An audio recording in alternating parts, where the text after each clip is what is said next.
Naruto anime আসলে কিসের জন্য famous? Love story, main character, waifu, nope? Naruto anime famous তাদের ভিলেনদের জন্য, তাদের ব্যাক স্টোরির জন্য। 痛みを受け取れ、痛みを知れ。 পুরো সিরিজে আমরা বেশ কয়েকটা ভিলেন দেখতে পাই। লাইফ নিয়ে, ভালোবাসা নিয়ে, নিজের মনের ফিলিংস নিয়ে প্রত্যেকেরই আলাদা আলাদা ফিলোসফি ছিল, কিন্তু তাদের ইন গোল ছিল পিস বা শান্তি। ইয়েস, তারা সব সময় শান্তি চেয়েছিল, বাট শান্তি নামে কোনো ওয়াইফু নারুতো অ্যানিমেতে ছিলই না। খুবই বাজে জোক ছিল। যাই হোক, আমরা ভিডিওতে চলে যাই।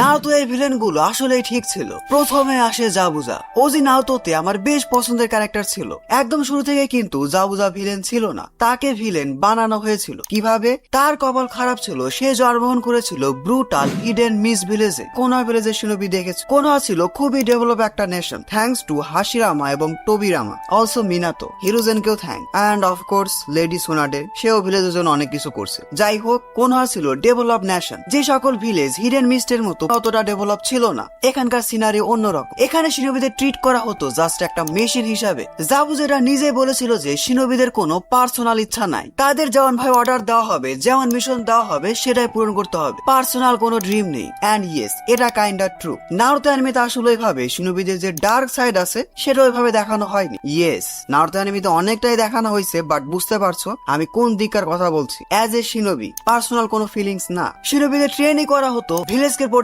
করার জন্য, আর সেই প্রোটেকশনের জন্য তাদের নিজেদের ফিলিংস এর কোনো দাম ছিল না। খেয়াল করলে দেখবে নারুতো অ্যানিমেতে যারা যারা ভিলেন হয়েছে সবারই একটা স্যাড ব্যাক স্টোরি ছিল। এত ক্রুয়াল দুনিয়াও জাবুজা নিজের মতো একটা দুনিয়া তৈরি করে রেখেছিল যাতে করে সে নিজে সার্ভাইভ করতে পারে। বাট হিডেন মিস ভিলেজ ছিল খুবই খারাপ। সে চেয়েছিল ফোর্থ মিজুকাকে মারতে। পরবর্তীতে সে একটা নতুন সোসাইটি ক্রিয়েট করবে যেখানে শিনোবিদের একটু ভালোভাবে ট্রিট করা হবে, কিন্তু জাবুজা ফেল করে গেছে। এর পরবর্তীতে সে একটা রোগ নিনজার জীবন যাপন করে। জাবুজার কোনো দোষ ছিল না, দোষ ছিল পুরো মিস ভিলেজে, সিস্টেমের দোষ ছিল। যতই জাবুজা ইমোশনাল ক্রিমিনাল হয়ে যাক না কেন, সে তার হিউম্যানিটিকে ভুলে যায়নি। জাবুজার মনে হাগুকে নিয়েছিল ট্রু ফিলিং। তোমাদের খেয়াল আছে হয়তো জাবুজা নারুতোকে বলেছিল, your words could deeper than any blade. And of course at the end of the day Zabuza নিজেকে স্যাক্রিফাইস করে। You ungrateful! After everything he did for you, হাকু নিজেকে স্যাক্রিফাইস করে। Haku lived for you!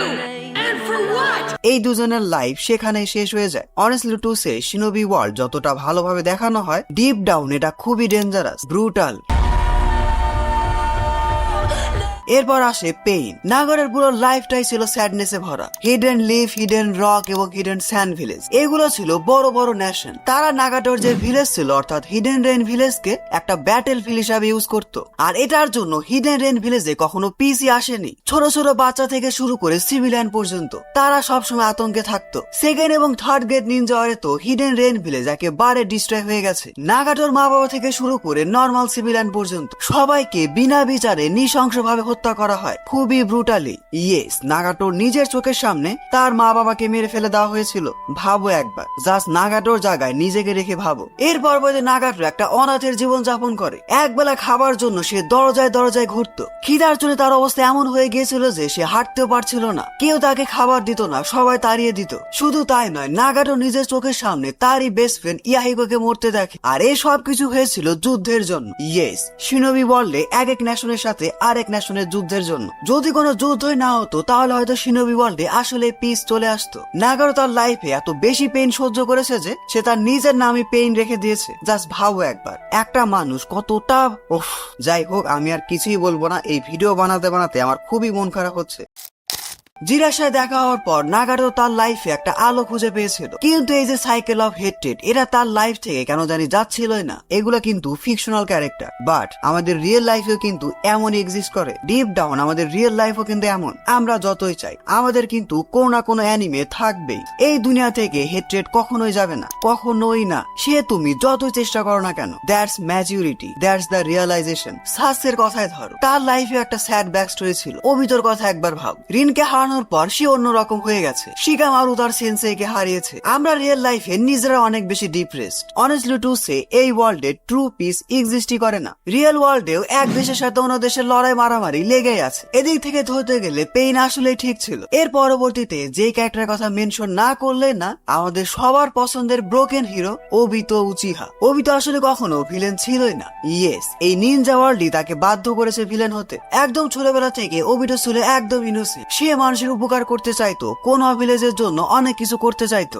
নিজের বোনকে বাঁচানোর জন্য সে নিজের লাইফকেও স্যাক্রিফাইস করে দিয়েছিল। কিন্তু পরবর্তীতে ওবিতো বাধ্য হয়ে ভিলেন হয়ে যায়। শিনোবি ওয়ার্ল্ড থেকে তার আশা আকাঙ্ক্ষায় মরে যায়। এই নিনজা ওয়ার্ল্ডে কিন্তু ওবিতোর মতো এত ছোট ছোট বাচ্চাকে একেবারে নষ্ট করে দিয়েছে। ওবিতোর মতো নিনজারা রিয়ালি 10 থেকে 12 বছরের হয়ে থাকে। ওবিতো, কাকাশি এদেরকে ডেঞ্জারাস মিশনে পাঠাতে হতো। এই জিনিসটা একবার রিয়েল লাইফের সাথে কম্পেয়ার করে দেখো। এখনকার 10-12 বছরের বাচ্চারা কি করে? গেম খেলে, ফ্রি ফায়ার, পাবজি, যেটাই বলো। জেদ, প্রচুর জেদ এদের। মোবাইল না দিলে সমস্যা, ল্যাপটপ না দিলে সমস্যা, গেম না খেলতে দিলে সমস্যা। লাভ, ভালোবাসা, নিব্বা নিব্বি প্রেম, স্কুল লাইফে যেটা হয়। 10-12 বছরের ছেলেমেয়েরা এখন প্রেম করছে। নারুতো ওয়ার্ল্ড ছিল একেবারে অন্যরকম। গেম খেলা বাদ দাও, জেদের কথা বাদ দাও, মানুষজন ঠিক মতো খেতে পারতো না। তাদের লাইফের কোনো সিকিউরিটি ছিল না। যখন তখন যে কোনো ভিলেজে এসে আক্রমণ করে দিবে আর তাদের লাইফ সেখানে ডিস্ট্রয় হয়ে যাবে। Yes, that was the shinobi world.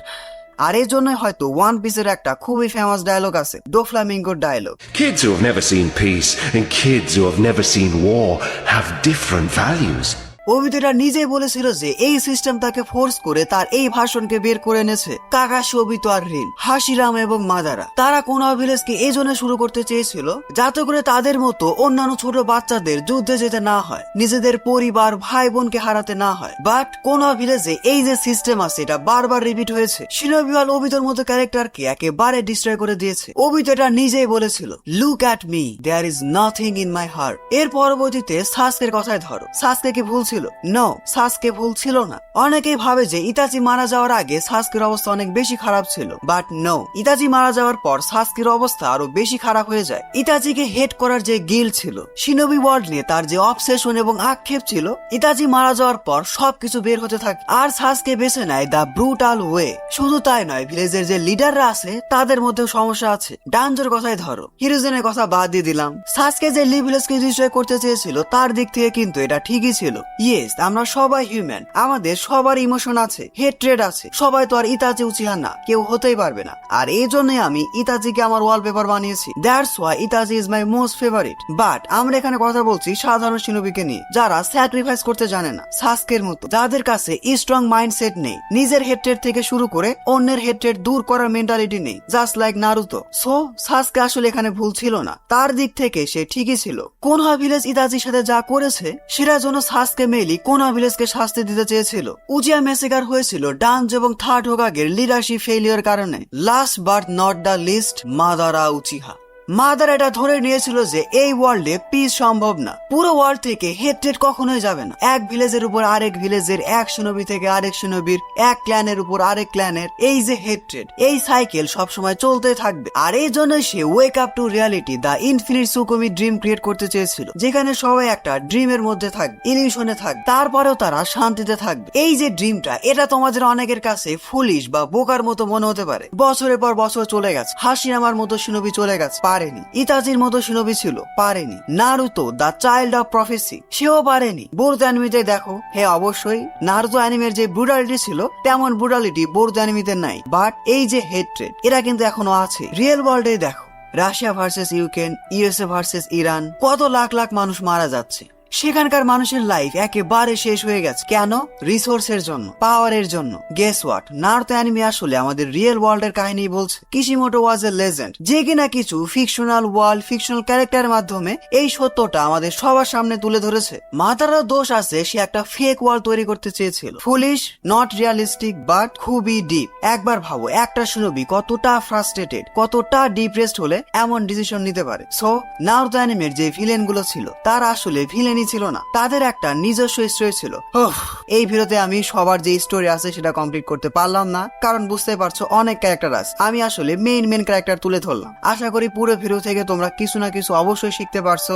Real ওয়ার্ল্ডটা আসলে এমনই ভাই। তার মানে কি আমরা সবকিছু ছেড়ে দেব, আমরা বাঁচা ছেড়ে দিব? না, আমাদের হোপ কখনোই মরবে না। Humanity is alive. যতদিন হিউম্যানিটি থাকবে ততদিন মানুষের হোপ থাকবে, লাভ থাকবে। এই হোপ, এই হিউম্যানিটি, এই ফিলিংস, এই স্যাক্রিফাইস, এগুলো আমাদের টিকিয়ে রাখ। True love. লাভ, হেট্রেড কে ডিস্ট্রয় করার এটাই একমাত্র way. Okay, thank you everyone. আমি জানি এই ভিডিওতে আমি নিজেও আসলে ইমোশনাল হয়ে গেছিলাম। কি বলবো, নারুতো অ্যানিমে আসলে আমি অনেক ভিডিও বানাইছি এবং এই অ্যানিমের সাথে আমি আসলে অনেক কানেক্টেড। তো এই যে ভিলেন গুলো আছে, এদের স্যাড ব্যাক স্টোরি বা এদের নিয়ে আলাপ আলোচনা করলে, এদের লাইফের ডিপে ঢুকলে আমার অটোমেটিক্যালি মন খারাপ হয়ে যায়। আমি হয়তো তোমাদেরও মন খারাপ করে দিছি, বাট দ্যাটস ইট।